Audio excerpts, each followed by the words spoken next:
Good morning students. 2-3 days ನನ್ನ class ಇರಲಿಲ್ಲ. P U ಬೋರ್ಡದು class ಇತ್ತು. ಅವ್ರು ತಿರುಗಿ 7th ಚಾಪ್ಟ್ರಿಗೆ ಹೋಗ್ಯಾರ. ನಾವು ಲಾಸ್ಟ್ ಕ್ಲಾಸ್ನಾಗ ನಮ್ಮದು first chapter ಮುಗಿಸಿದ್ವಿ.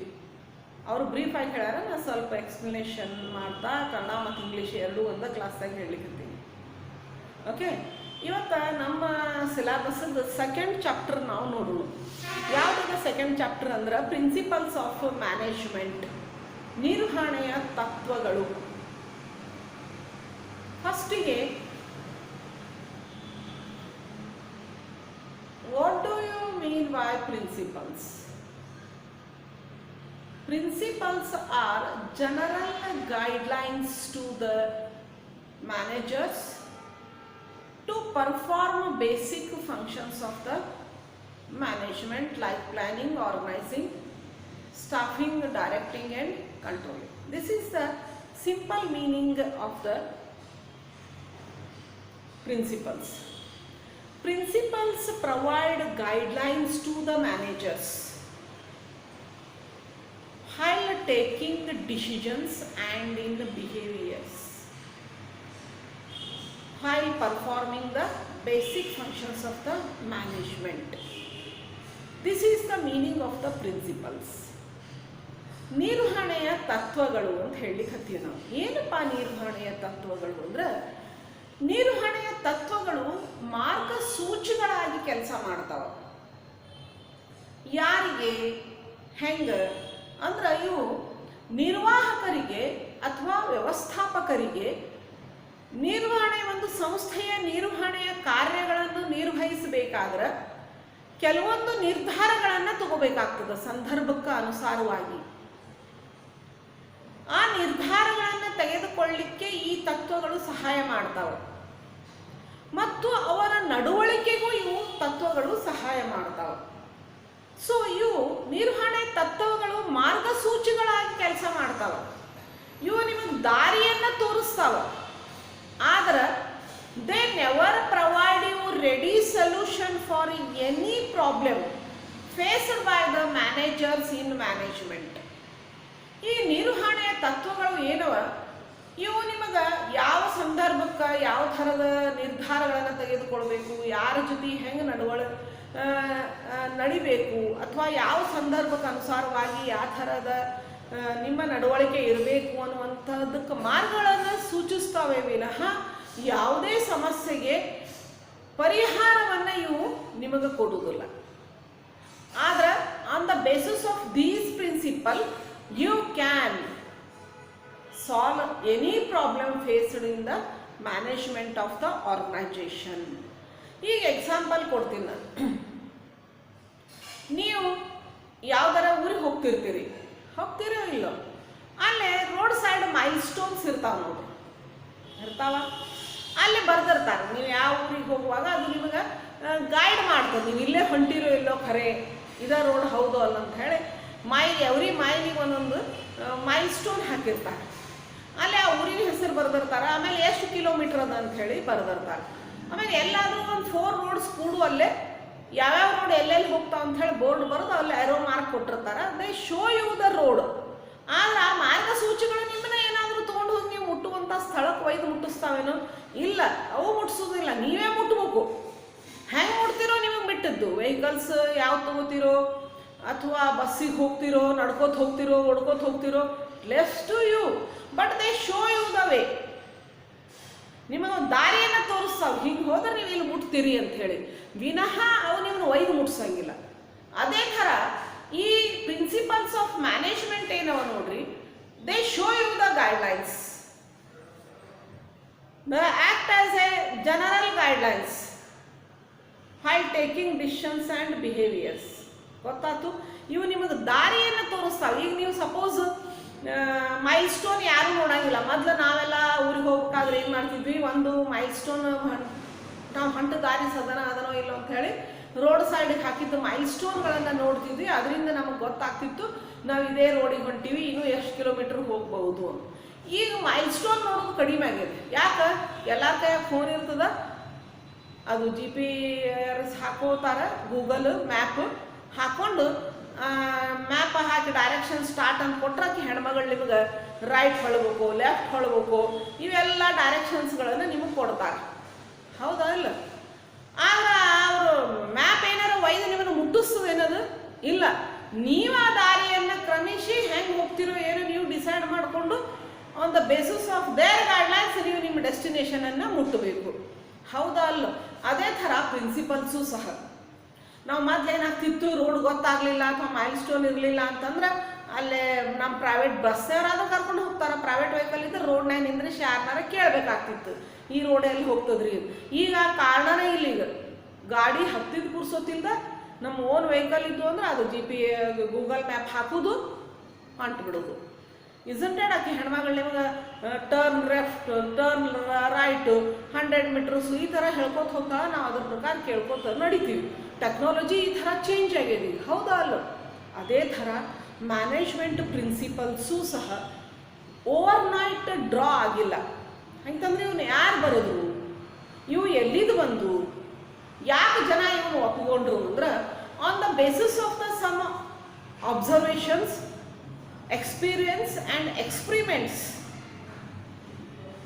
Some people draw these management principles. So nowadays there are two types of principles of management. One is Henry Fayol's general or administrative principles of management. The another one is scientific principles by F.W. Taylor. ಈ principles ಅನ್ನ ಈಗ ಎಲ್ಲರೂ ಒಪ್ಕೋತಾರೆ. But these principles are not rigid.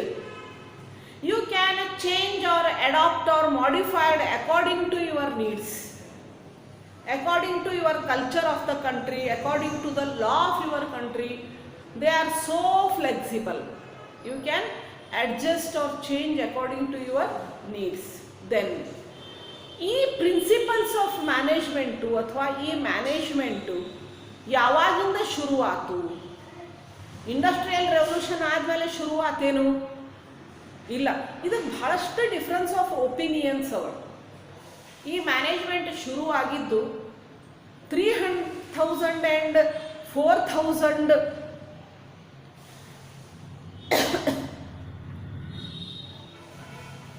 BC ಅವಾಗಿಂದ ಶುರುವಾತು ಅಂತ ಒಬ್ಬರು ಹೇಳಿದ್ದರು. ನಿಮ್ಮ ಬುಕ್ನಾಗ ಒಂದು ಎಕ್ಸಾಂಪಲ್ ಕೊಟ್ಟಾರೆ. ಏನಂದ್ರೆ ನೀವು ಈಜಿಪ್ಟ್ ಒಳಗೆ ಪಿರಾಮಿಡ್ಸ್ ನೋಡಿರಿ, ಎಲ್ಲರಿಗೂ ಗೊತ್ತವ. ಅವು one of the wonder world ಒಳಗೆ ವಂಡರ್ ಪ್ಲೇಸಸ್ ಒಳಗೆ ಬಂದು ಬರ್ತಾವೆ ಟೂರಿಸಮ್. ಇವು ಮರುಭೂಮಿ ಒಳಗೆ ಕಟ್ಟಿದಂತಹ ಒಂದು ಮಾನ್ಯುಮೆಂಟ್ ಅವ. ಅವು ಯಾವ ಥರ ಅವ ಅಂದ್ರೆ 13 acres ಆಫ್ ಲ್ಯಾಂಡ್ ಒಳಗೆ 481 ಮೀಟರ್ ಹೈಟ್ ಅವ. They are built by the stones. ದೊಡ್ಡ ದೊಡ್ಡ ಬಂಡೆಗಲ್ಲುಗಳಿಂದ ಅವನ್ನ ಅಥವಾ ಅವನ ಬಂಡೆಗಲ್ಲುಗಳನ್ನು ತಂದು ಅವನು ಒಡೆದು ಕಲ್ಲು ಸಣ್ಣ ಸಣ್ಣ ಪೀಸ್ ಮಾಡಿ ಆಮೇಲೆ ಅಷ್ಟು ಎತ್ತರ ಕಟ್ಟ್ಯಾರ. ನೀವು ಗೊತ್ತಿರಬೇಕು, ಆ ಟೈಮ್ನಾಗ ಯಾವುದೇ ಮಷಿನರೀಸ್ ಇರಲಿಲ್ಲ. ಮಷಿನ್ಸ್ ಯೂಸ್ ಮಾಡ್ಲಿಕ್ಕೆ ಆ ಟೈಮ್ನಾಗ ಈಗ ಮಷಿನ್ ಅವ. ರೋಡ್ ಡಿಗ್ ಮಾಡ್ಬೇಕಾದ್ರೆ ನಾವು ಮೊದಲೆಲ್ಲ ಸಾಲಿಗೆ ಅದು ಹೊಂಟಾಗ ರೋಡ್ ಮಾಡೋ ಹೊತ್ನ್ಯಾಗ ಪಾಪ ಈ ರೋಡ್ ಮಾಡುವವರು ಬಿಸಿ ಡಾಂಬರು, ಕಾಲಿಗೆ ದೊಡ್ಡ ದೊಡ್ಡ ಶೂಸ್ ಹಾಕೊಂಡು ಬಿಸ್ಲಾಗ ಬಿಸಿ ಇದ್ರೊಳಗೆ ಮಾಡ್ತಿದ್ರು. ಅಷ್ಟು ಡೇಂಜರಸ್ ಕೆಲಸ ಇರ್ತಿತ್ತು. ರೋಡ್ ಸೈಡ್ ತೆಗಿತಿದ್ರು. ಕೆಲವೊಮ್ಮೆ ಮಾಡುವಾಗ ಜನರು ಮಾಡ್ತಿದ್ರು ಆ ಕೆಲಸ. ಆದರೆ ಈಗ ಎಲ್ಲ ಮಷಿನರೀಸ್ ಬಂದ್ಬಿಟ್ಟಾವ ನೋಡ್ರಿ. ಈ JCB ಬರ್ತಾವ, ಕ್ರೇನ್ ಬರ್ತಾವ, ಎಲ್ಲ ಕೆಲಸ ಅದರಲ್ಲಿಂದನೇ ನೀವು ನೋಡ್ತಿರ್ತೀರಿ. ನೀವು ಸಣ್ಣವರಿಂದಾಗಿ ಅಬ್ಸರ್ವ್ ಮಾಡ್ಲಿಕ್ಕೆ ಶುರು ಮಾಡ್ಬೇಕಿನ್ನ. ನೀವು ಮೊದಲು ಹೆಂಗಿತ್ತು ಟೆಕ್ನಾಲಜಿ, ಈಗ ಹೆಂಗೆ ಚೇಂಜ್ ಆಗಿತ್ತು. ಈಗ ಡಾಂಬರ್ ರೋಡ್ ಮಾಡ್ಲಿಕ್ಕೂ ಮಷಿನ್ ಬಂದಾವ. ಡಾಂಬರ್ ರೋಡ್ ಹೊಂಟು ಬಿಟ್ಟಾವ, ಸಿಮೆಂಟ್ ರೋಡ್ ಮಾಡಿಬಿಡ್ತಾವ, ಮೇಂಟೆನೆನ್ಸ್ ಇಲ್ಲ ಅಂಥೇಳಿ. ಈ ಥರದ ಟೆಕ್ನಾಲಜಿನೂ ಚೇಂಜ್ ಆಗ್ತಾ ಬಂತು. ಹೌದಾ ಅಲ್ಲೋ? ಅದೇ ಥರ ಈ ಪಿರಾಮಿಡ್ ಕಟ್ಟುವಾಗ ಯಾವುದೇ ರೀತಿಯಾದಂಥ ಮಷಿನರೀಸ್ ಇರಲಿಲ್ಲ. ಎಲ್ಲವೂ ಕೈಲೇನೆ ಮಾಡಬೇಕಾಗ್ತಿತ್ತು. ಮತ್ತು ಈಜಿಪ್ತ ಮರುಭೂಮಿ ಒಳಗೆ, ಡ್ರೈ ಲ್ಯಾಂಡ್ ಒಳಗೆ ದೂರಿಂದ ಬಂಡಿಗಲ್ಲನ್ನು ತರಬೇಕಾಗ್ತಿತ್ತು. ಆಮೇಲೆ ಅವನು ಒಡೆದು ಕಲ್ಲು ಮಾಡಿ ಕಟ್ಟಬೇಕಾಗ್ತಿತ್ತು. ಅದನ್ನು ಯಾವ ಥರ ಕಟ್ಟಿದ್ರು ಅಂದ್ರೆ ಅವರು ಸಾವಿರಾರು ಕಿಲೋಮೀಟರ್ ದೂರದ ಬಂಡೆಗಳನ್ನು ತರಿಸಿ ಅವನ್ನ ಎಷ್ಟೋ ವರ್ಷಗಳವರೆಗೂ 1,00,000 ಕಾರ್ಮಿಕರನ್ನ ಕರ್ಕೊಂಡು 20 ವರ್ಷದೊಳಗೆ ಅದನ್ನು ಕಟ್ಟಿದ್ರು. ಆದ್ರೆ ಸಹ ಸುತ್ತಮುತ್ತಲ ಹಳ್ಳಿಯವ್ರು ಹೇಳ್ತಾರೆ, ನಮಗೆ ಒಂದು ಸುತ್ತಿಗಿಲೆ ಕಲ್ಲು ಹೊಡೆದಿದ್ದು ಸಪ್ಪಳು ಕೇಳಿಸ್ತಿದ್ದಿದ್ದಿಲ್ಲ. ಆ ಥರ ಕಟ್ಟಿದ್ರು, ಯಾರಿಗೂ ಡಿಸ್ಟರ್ಬ್ ಆಗಲಿಲ್ಲ. 20 ಇಯರ್ಸ್ ವರ್ಕ್ ಆಗಿತ್ತು. 1,00,000 ಕಾರ್ಮಿಕರು ಕೆಲಸ ಮಾಡ್ತಿದ್ರು, ಯಾರಿಗೂ ಡಿಸ್ಟರ್ಬ್ ಆಗಲಿಲ್ಲ. So how it is possible? Think that because they work on the basis of some principles. ಅವರು ಯಾವುದಾದ್ರೂ ಕೆಲವೊಂದು ತತ್ವಗಳ ಆಧಾರದ ಮೇಲೆ ಕೆಲಸ ಮಾಡಿರ್ಬೇಕು. ಅವು ಯಾವ ಥರ ಅಂಥೇಳಿ ನಮಗೆ ರಿಟರ್ನ್ ಒಳಗಿಲ್ಲ. ನಮ್ಮ ದೇಶದೊಳಗೂ ನೋಡ್ತೀವಿ, ಈಜಿಪ್ಟ್ ಬಿಟ್ಟು ಬಿಡ್ರಿ, ನಮ್ಮ ದೇಶದೊಳಗೆ ಎಷ್ಟೋ ಗುಡಿಗಳವ. ಅಜಂತ ಎಲ್ಲೋರ ನೋಡ್ರಿ ನೀವು, ಕೆಲವೊಂದು ಗುಡಿಗಳಂತೂ ತೆಳಗಿಂದ ಮ್ಯಾಗ ಇರ್ತಾವ, ಮ್ಯಾಲಿಂದ ತೆಳಗದ ಅಲ್ಲ. ಅಜಂತ ಎಲ್ಲೋರೊಳಗೆ ಒಂದು ಗುಡಿ ಇಷ್ಟು ಹೈಟ್ ಮೇಲೆ ಇಷ್ಟು ಗುಡ್ಡದೊಳಗೆ ಆ ಬಂಡಿಗಳನ್ನು ತಂದು ಯಾರಿಟ್ರು, ಅವನು ಯಾವ ಮಷೀನ್ಲೆ ಕಾರ್ವಿಂಗ್ ಮಾಡಿದ್ರು, ಹೆಂಗೆ ಕತ್ತಿದ್ರು, ಕಂಬ ಹೆಂಗೆ ತಂದು ಜೋಡಿಸಿದ್ರು, ಇನ್ನುವರೆಗೂ ಸಹ ಅದು ಮಿಸ್ಟ್ರಿ ಅದ. ಕಟ್ಟಬೇಕಾದ್ರೆ ಅವ್ರು ಯಾವುದಾದ್ರೂ ಒಂದು ಪ್ರಿನ್ಸಿಪಲ್ಸ್ ಯೂಸ್ ಮಾಡಿರ್ಲಿಕ್ಕೆ ಬೇಕು. ಎಲ್ಲೋ ಅಷ್ಟು ದೂರ ಹೋಗ್ಬೇಡ್ರಿ, ನಮ್ಮ ರಾಜ್ಯದೊಳಗೆ ಬೇಲೂರು ಹಳೆಬೀಡು ನೋಡಿ ಬರ್ರಿ ಒಂದು ಸರ್ತಿ. ಅಲ್ಲಿ ನೋಡಿದಾಗ ಆಶ್ಚರ್ಯ ಆಗ್ತದ. ಹಳೆಬೀಡು ಒಳಗೆ ಗುಡಿಯ ಹೊರಗಡೆ ಗೋಪುರ ಫುಲ್ ಏನದ, ಅಲ್ಲೇ ಎಲ್ಲ ನಮ್ಮ ಮಹಾಭಾರತ ರಾಮಾಯಣ ಎಲ್ಲವನ್ನೂ ಕೆತ್ತಾರೆ.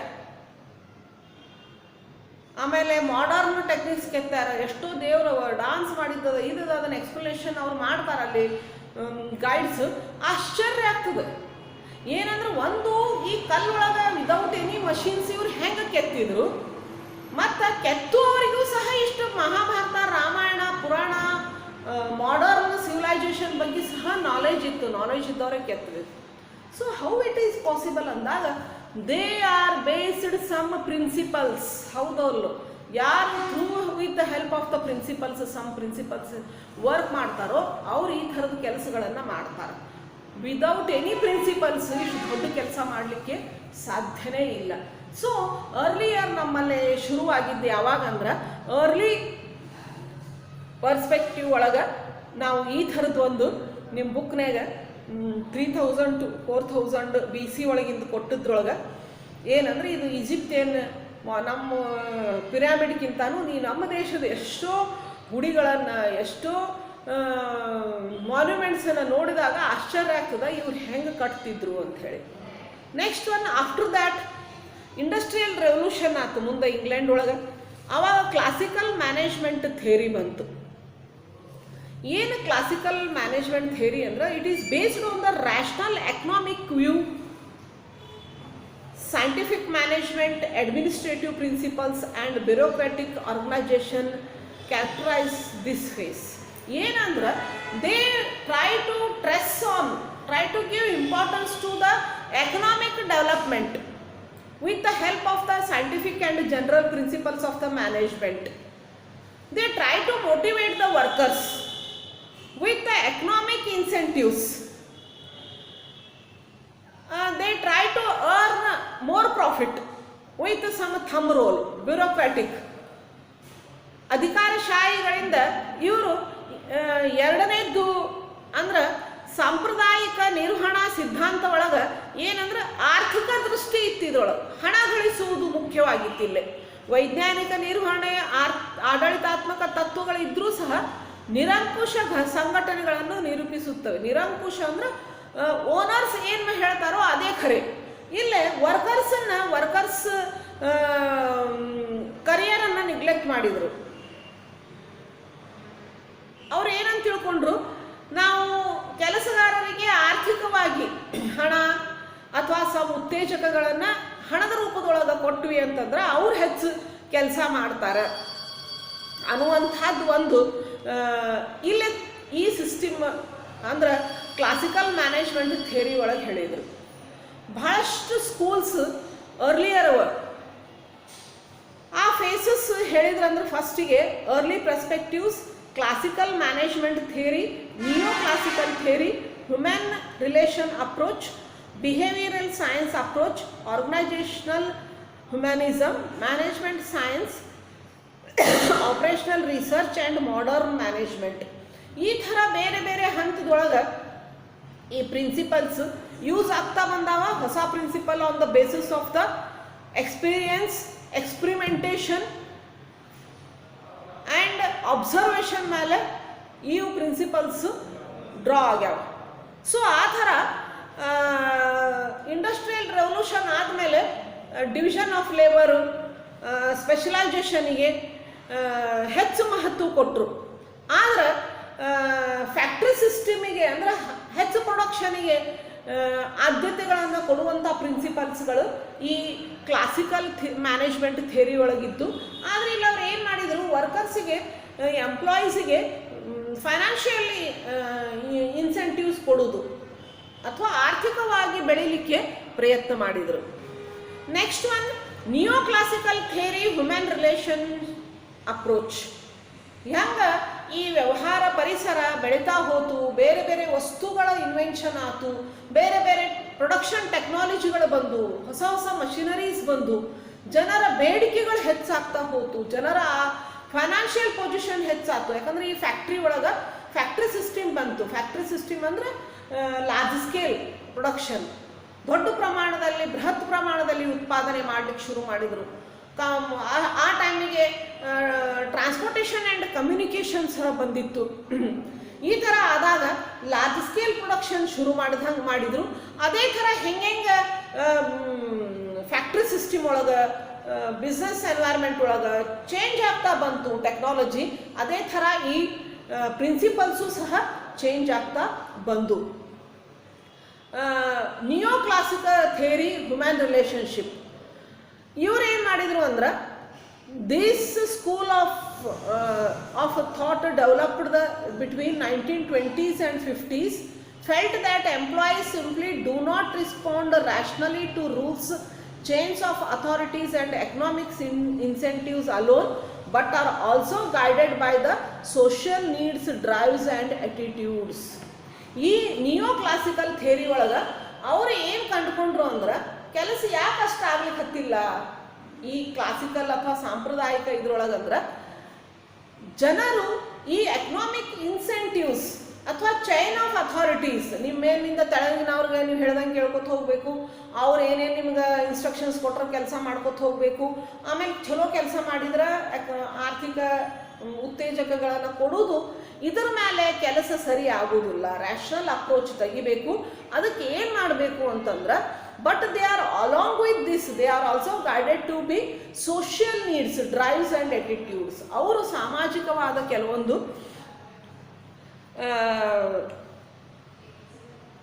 ಅಂಶಗಳಿಗೆ ಮಹತ್ವವನ್ನು ಕೊಡಬೇಕು ಅಂಥೇಳಿ, ಜನರ ಕರಿಯರ್ ಇರ್ಬೋದು ಅಥವಾ ಅವರಿಗೆ ಸಾಮಾಜಿಕ ಸ್ಥಾನಮಾನಗಳು ಇರಬಹುದು, ಅವರು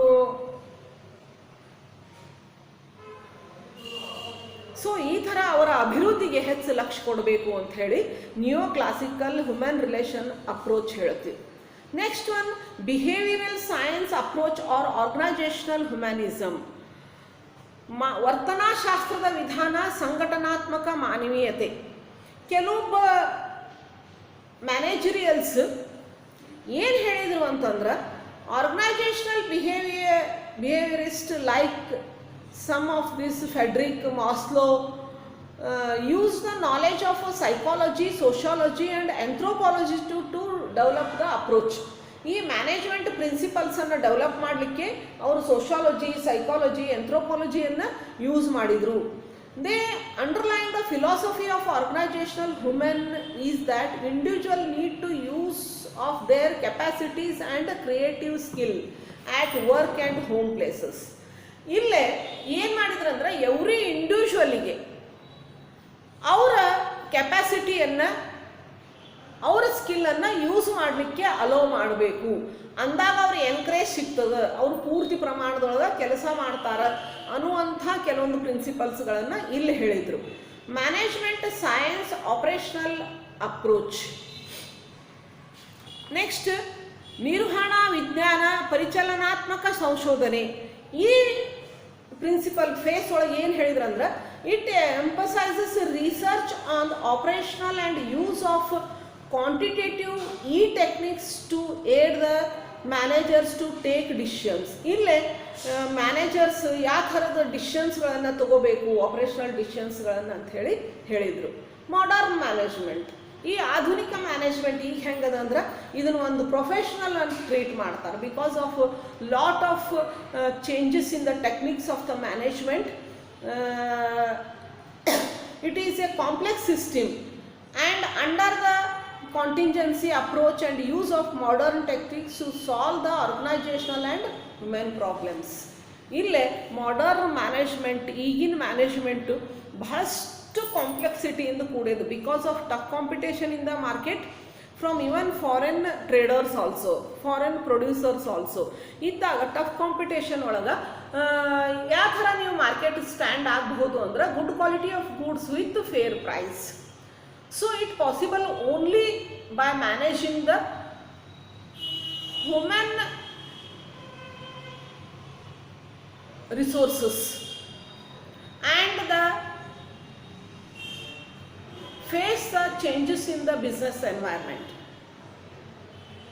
So human behavior ಈಗ ಬಹಳಷ್ಟು ಜನರ ಪರ್ಸನಲ್ ಪ್ರಾಬ್ಲಮಿಗೂ ಸಹ ಸಾಲ್ವ್ ಮಾಡ್ಲಿಕ್ಕೆ ಸಹ ಮ್ಯಾನೇಜ್ಮೆಂಟ್ ಸಹಾಯ ಮಾಡ್ತದೆ. ಈಗ ಫಾರ್ ಎಕ್ಸಾಂಪಲ್ ಅರ್ಲಿಯರ್ ಏನಾಗ್ತಿತ್ತು, ಈಗ ಯಾವುದೋ ಒಬ್ಬ ವರ್ಕರ್ ಸರಿಯಾಗಿ ಕೆಲಸ ಮಾಡ್ಲಿಕ್ಕೆ ಹತ್ತಿಲ್ಲ, ಅಥವಾ ರೆಗ್ಯುಲರ್ ಆಗಿ ಲೇಟಾಗಿ ಬರ್ಲಿಕ್ಕೆ ಹತ್ತಾನ, ಅಥವಾ ರೆಗ್ಯುಲರ್ ಆಗಿ ಅಬ್ಸೆಂಟ್ ಆಗ್ಲಿಕ್ಕೆ ಹತ್ತಾನ ಅಂದಾಗ ಅರ್ಲಿಯರ್ ಏನು ಮಾಡ್ತಿದ್ರು, ಕೆಲಸದಿಂದ ತೆಗೆದು ಹಾಕಿಬಿಡ್ತಿದ್ರು, ಅಥವಾ ಅವ್ನ ಸ್ಯಾಲ್ರಿ ಅದು ಹೆಚ್ಚು ಕೊಡ್ತಿದ್ದಿಲ್ಲ. ಈ ಥರದ ಒಂದು ಪನಿಷ್ಮೆಂಟ್ ಹೆಚ್ಚಾಗಿ ಯೂಸ್ ಮಾಡ್ತಿದ್ರು ಅರ್ಲಿಯರ್. ಆದರೆ ಈಗಿನ ಮ್ಯಾನೇಜ್ಮೆಂಟ್ ಒಳಗೆ ಈ ಸಿಸ್ಟಮ್ ಆ ಥರ ಇಲ್ಲ.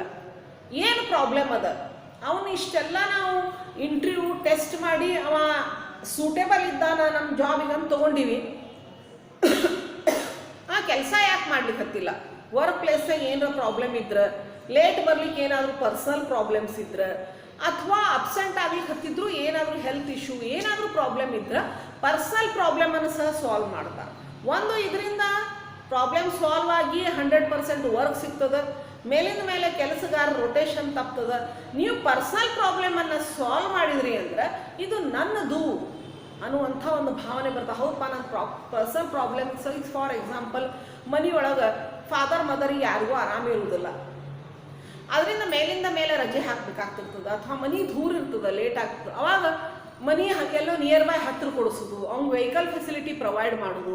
ಈ ಥರದ ಒಂದು ನೀವು ಪರ್ಸನಲ್ ಪ್ರಾಬ್ಲಮಿಗೂ ನೀವು ಅಟ್ಯಾಚ್ ಆದ್ರಿ ಅಂದ್ರೆ ಅವನಿಗೆ ಬಿಲಾಂಗಿಂಗ್ನೆಸ್ ಫೀಲ್ ಆಗ್ತದೆ. ಹೌದಪ್ಪ, ನನ್ನ ಪರ್ಸನಲ್ ಪ್ರಾಬ್ಲಮಿಗೂ ಇವರು ಸಾಲ್ವ್ ಮಾಡ್ಲಿಕ್ಕೆ ಹತ್ತಾರ, ನಾನು ಇಲ್ಲಿ ಹೆಚ್ಚು ಕೆಲಸ ಮಾಡಬೇಕು. ಒಂದು ಪ್ರಾಬ್ಲಮ್ ಸಾಲ್ವ್ ಆಯ್ತು, ನೀವು ಕೊಟ್ಟ ಹಣಕ್ಕೆ ಪೂರ್ತಿ ಕೆಲಸ ಬಂತು, ಅವನಿಗೂ ಈ ಕಂಪ್ನಿ ಬಿಲಾಂಗಿಂಗ್ಸ್ ಬಂತು.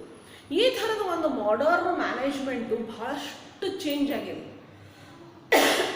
ನೋಡಿರಬೇಕು, ನಾವೆಲ್ಲ ಕೇಳ್ತೀವಿ, ನಮ್ಮ ಧಾರವಾಡದಾಗ ಅದು ಸಾಫ್ಟ್ವೇರ್ ಕಂಪ್ನೀಸ್ ಇಲ್ಲ ದೊಡ್ಡ ದೊಡ್ಡ, ಅಥವಾ ಕೆಲವೊಂದು ಇಂಡಸ್ಟ್ರೀಸ್ ಇಲ್ಲ, ಅಲ್ಲೇ ಕಂಟಿನ್ಯೂಯಸ್ ಕೆಲಸ ಮಾಡ್ಲಿಕ್ಕೆ ಹತ್ರ ಫಸ್ಟ್ 2-3 hours 4 hours ವರ್ಕರ್ಸ್ 100% ತಮ್ಮ ಕೆಲಸ ಮಾಡ್ತಾರೆ. ಆಮೇಲೆ ಅವ್ರ ಕೆಪಾಸಿಟಿ ಡಿಕ್ರೀಸ್ ಆಕೋತ ಬರ್ತದೆ. ಯಾಕೆ ಅಂದ್ರೆ ಕಂಟಿನ್ಯೂಯಸ್ ವರ್ಕ್ ಮಾಡಿಸ್ಬಾರ್ದು, ನಡು ಬ್ರೇಕ್ ಕೊಡಬೇಕು. ಬರೇ ಬ್ರೇಕ್ ಕೊಟ್ಟರೆ ಅಲ್ಲಿ ತಿಂದು ಅಥವಾ ಕೂತೋ ಮಾತಾಡ್ತಾನೆ ಅಂದ್ಕೊಂಡು ನಡು ಒಂದು half an hour 1 hour yoga classes ಇಟ್ಟಿರ್ತಾರೆ, ಮೆಡಿಟೇಷನ್ ಇಟ್ಟಿರ್ತಾರೆ. It refresh and give more energy ಅಂತ ಗೊತ್ತಾದ್ಮೇಲೆ ಅವರೇ ಯೋಗ ಟೀಚರ್ನ ಅಪಾಯಿಂಟ್ ಮಾಡಿರ್ತಾರೆ, ಯೋಗ ಮಾಡಿಸ್ತಾರೆ. ಅಥವಾ ಸಮ್ ಫುಡ್ ಫ್ರೀ ಇಟ್ಟಿರ್ತಾರೆ, ಬ್ರೇವರೇಜಸ್ ಇರ್ಬೋದು, ಆ ಥರ ಕೆಲವೊಂದು ರಿಫ್ರೆಶ್ ಪ್ರೋಗ್ರಾಮ್ಸ್ ಇಟ್ಟಿರ್ತಾರೆ, ರಿಕ್ರಿಯೇಷನ್ ಪ್ರೋಗ್ರಾಮ್ಸ್ ಇಟ್ಟಿರ್ತಾರೆ. ಇದರಿಂದ ಜನ ರಿಫ್ರೆಶ್ ಆಗಿ 100% ಜಾಬನ್ನು ಕೊಡ್ತಾರೆ. ಆಮೇಲೆ ವರ್ಕ್ ಕಂಡೀಷನ್, ವರ್ಕ್ ಎನ್ವೈರ್ಮೆಂಟ್ ಯಾವ ಥರ ಇಟ್ಟಿರ್ತಾರೆ ಅಂದ್ರೆ ಆದಷ್ಟು ನ್ಯಾಚುರಲ್ ಸನ್ಲೈಟ್ ಏರ್ ಬರುವಂಗೆ ನೋಡ್ಕೊಂಡಿರ್ತಾರೆ. ಎಲ್ಲಿ AC ಬೇಕು ಏರ್ ಕಂಡೀಷನ್, ಅಲ್ಲಿ ವರ್ಕ್ ಎನ್ವೈರ್ಮೆಂಟ್ ಫುಲ್ಲಿ ಆರಾಮಾಗಿ ಇದು ನಂದು ಅಂತ ಹೇಳಿ ಕೆಲಸ ಮಾಡೋ ಹಂಗೆ, ಯಾವುದೂ ಬಾಸಿಸಮ್ ಇಲ್ಲದೆ, you are for this organisation, you are from this organisation, ನೀವು ಇದ್ರ ಸಲುವಾಗಿ ಕೆಲಸ ಮಾಡಿದ್ರೆ ಅದು ನಿಮ್ಮ ಸಲುವಾಗಿ ಇರ್ತದೆ ಅಂತ ತಿಳ್ಕೊಂಡು ಒಂದು ಬಿಲಾಂಗಿಂಗ್ನೆಸ್ ಕೊಡುವಂಥ ಕೆಲಸವನ್ನು ಮಾಡರ್ನ್ ಮ್ಯಾನೇಜ್ಮೆಂಟ್ ಒಳಗೆ ಮಾಡ್ತಾರೆ. ಆ ಥರದ ಪ್ರಿನ್ಸಿಪಲ್ಸ್ಗಳು ಅವ. ಸೊ ನಾವು ಈಗ ಯಾವ ಥರದ ಪ್ರಿನ್ಸಿಪಲ್ಸ್ಗಳನ್ನು ನಾವು ಕಲಿತೀವಿ ಅಂತಂದ್ರೆ ಈ ಚಾಪ್ಟರ್ ಒಳಗೆ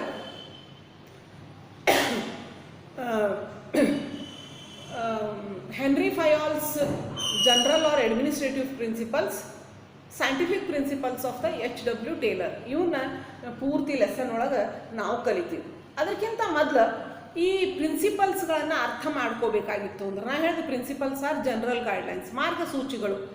ಈಗೊಂದು ಪ್ರಾಬ್ಲಮ್ ಮಾಡ್ತಿರ್ತೀರಿ ಮ್ಯಾಥ್ಸ್ ಒಳಗೆ, ಕೆಲವೊಂದು ಫಾರ್ಮುಲಾ ಅವ, ನೀವು ಫಾರ್ಮುಲಾ ಬರೋದ್ಗಳನ್ನ ಪ್ರಾಬ್ಲಮ್ ಸಾಲ್ವ್ ಆಗಿಬಿಡ್ತದೇನು? ಇಲ್ಲ.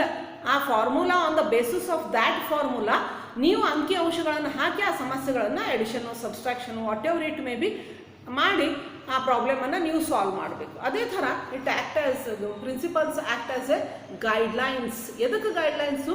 While taking the decisions and behaviour. ಯಾವಾಗ?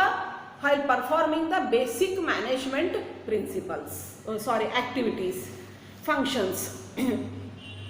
ಸೊ ಆ ಥರ ಫಸ್ಟಿಗೆ ಈ ನಿರ್ವಹಣೆಯ ತತ್ವಗಳನ್ನು ಅರ್ಥ ಮಾಡಿಕೊಳ್ಳಬೇಕಾದ್ರೆ ಈ ತತ್ವಗಳು ಯಾವಲ್ಲ ಅಂತ ಮೊದಲು ಅದನ್ನು ನೋಡಬೇಕು. ಒಂದು, these are not the management techniques, they are distinguished from the management techniques and values. ಯಾಕಂದ್ರೆ ಮ್ಯಾನೇಜ್ಮೆಂಟ್ ಟೆಕ್ನಿಕ್ಸ್ ಅಂದರೆ ಏನು ಫಸ್ಟಿಗೆ, ನೆಕ್ಸ್ಟ್ ನಿಮ್ಮ ಅಪ್ಕಮಿಂಗ್ ಚಾಪ್ಟರ್ ಒಳಗೆ ಮ್ಯಾನೇಜ್ಮೆಂಟ್ ಟೆಕ್ನಿಕ್ಸ್ ಹೇಳ್ಯಾರ ಏನಂತ ಹೇಳಿ, ಅದಕ್ಕೆ ಇಲ್ಲಿ ಶಾರ್ಟ್ ಆಗಿ ಅದರ ಅರ್ಥ ಹೇಳ್ತೀನಿ ನಾನು. ಏನಂದ್ರೆ ನಿರ್ವಹಣೆಯ ತಂತ್ರಗಳು ಕನ್ನಡದಾಗ ಹೇಳ್ಬೇಕಂದ್ರೆ, ಇಲ್ಲೇ ಮ್ಯಾನೇಜ್ಮೆಂಟ್ ಟೆಕ್ನಿಕ್ಸ್ ಅಂತ ಹೇಳ್ಯಾರ. ಏನು ಮ್ಯಾನೇಜ್ಮೆಂಟ್ ಟೆಕ್ನಿಕ್ಸ್ ಅಂದ್ರೆ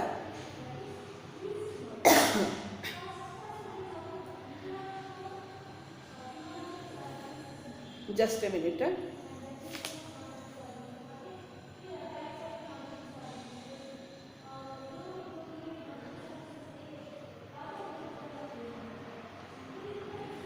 Techniques are the procedures or the methods which involves a series of steps to be taken to accomplish the desired goals. Management ಕೆಲವೊಂದು ಟೆಕ್ನಿಕ್ಸ್ ಅವೇನು series of steps to be taken to accomplish the desired goals.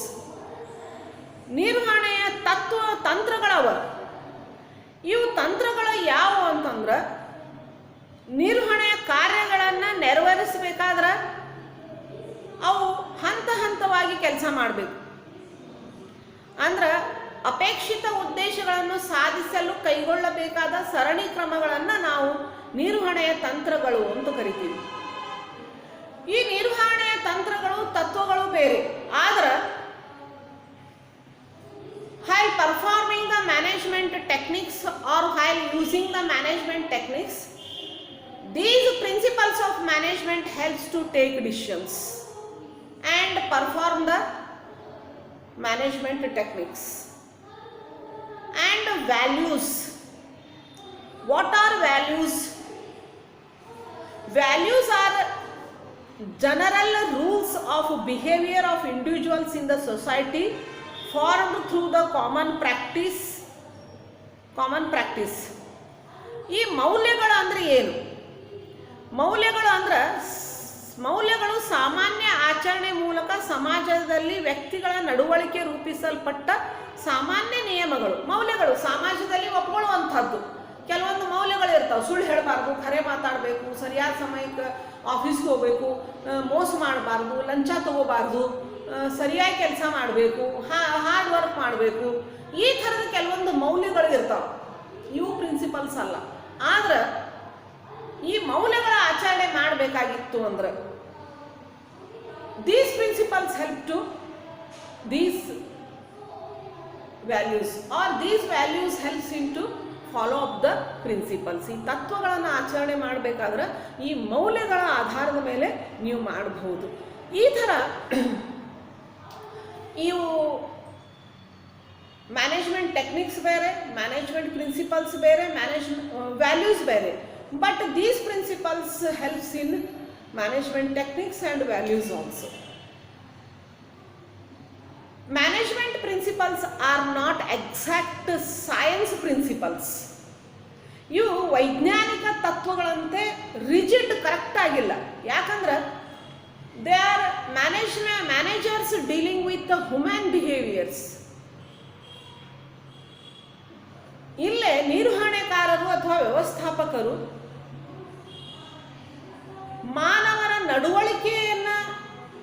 ನಡವಳಿಕೆ ಜೊತೆ ಕೆಲಸ ಮಾಡ್ತಾರೆ. They are ever changing and uncertain.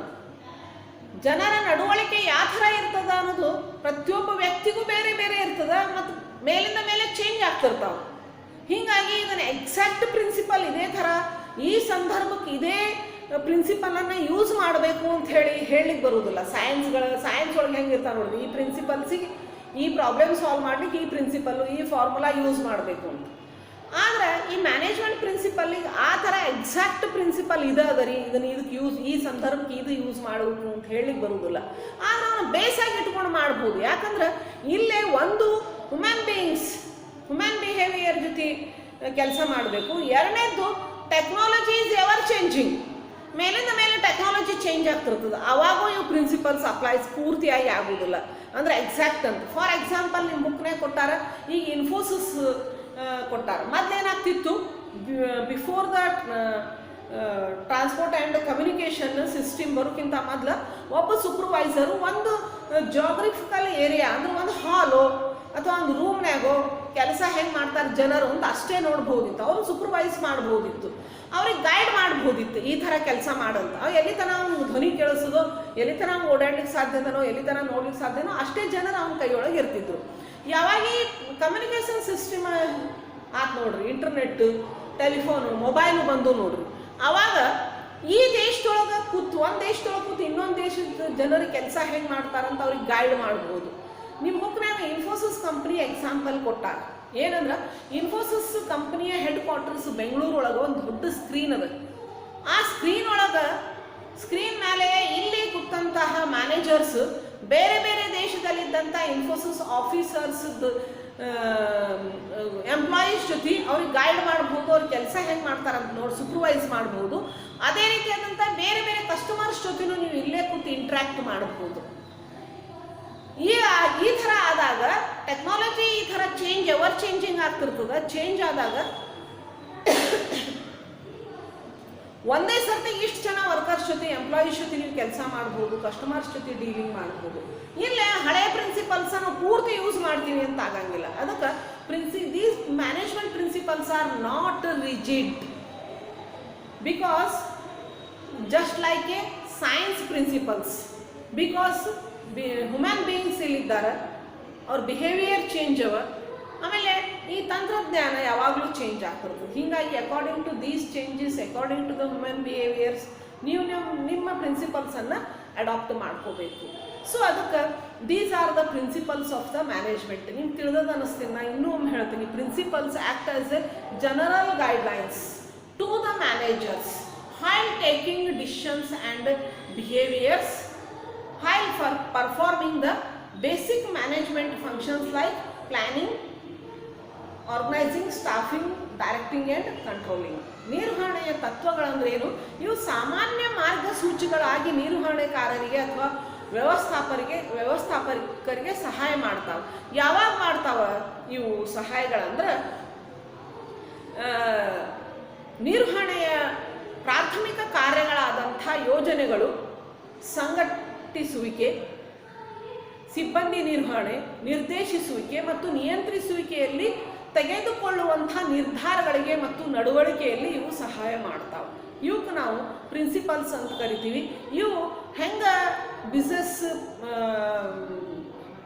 Environment change ಆಗ್ತಾ ಬಂತು, ಮತ್ತು ಸಾಂಪ್ರದಾಯಿಕವಾಗಿ ಟ್ರೆಡಿಷನಲ್ ಹೆಂಗಿತ್ತು, ಇಂಡಸ್ಟ್ರಿಯಲ್ ರೆವಲ್ಯೂಷನ್ ಟೈಮ್ನಾಗ ಹೆಂಗಿತ್ತು, ಆಮೇಲೆ ಟಫ್ ಕಾಂಪಿಟೇಷನ್ ಟೆಕ್ನಾಲಜಿಯಿಂದ ಹೆಂಗೆ ಚೇಂಜ್ ಆಗ್ತಾ ಬಂತು, ಈಗ ಮಾಡರ್ನ್ ಮ್ಯಾನೇಜ್ಮೆಂಟ್ ಒಳಗೆ ಪ್ರಿನ್ಸಿಪಲ್ಸ್ ಯಾವ ಥರ ಇರಬೇಕು, ಈ ಪ್ರಿನ್ಸಿಪಲ್ಸನ್ನು ಯಾವ ಥರ ಮಾಡರ್ನ್ ಮ್ಯಾನೇಜ್ಮೆಂಟಿಗೆ ಅಡಾಪ್ಟ್ ಮಾಡ್ಕೋಬೇಕು, ಚೇಂಜ್ ಮಾಡಬೇಕು. ಯಾಕಂದ್ರೆ ಪ್ರಿನ್ಸಿಪಲ್ಸನ್ನು ಮ್ಯಾನೇಜ್ಮೆಂಟ್ ಪ್ರಿನ್ಸಿಪಲ್ಸ್ ಸೈನ್ಸ್ ಪ್ರಿನ್ಸಿಪಲ್ಸ್ ಗತೆ ಅಲ್ಲ, ಇವನ್ನ ಅಕಾರ್ಡಿಂಗ್ ಟು ಯುವರ್ ಸಿಚುವೇಶನ್ ನೀವು ಅವನ್ನ ಚೇಂಜ್ ಮಾಡ್ಕೋಬಹುದು. ಸೊ ಪ್ರಿನ್ಸಿಪಲ್ ಯಾವುವು, ಅದ್ರ ಕ್ಯಾರೆಕ್ಟರಿಸ್ಟಿಕ್ಸ್ ಏನು, ಅದ್ರ ಇಂಪಾರ್ಟೆನ್ಸ್ ಏನು, ನಾನು ನೆಕ್ಸ್ಟ್ ಕ್ಲಾಸ್ನಾಗ ಹೇಳ್ತೀನಿ. ಟೆಕ್ಸ್ಟ್ ಬುಕ್ ಮುಂದೆ ಇಟ್ಕೊಂಡು ಓದ್ರಿ. Okay, take care.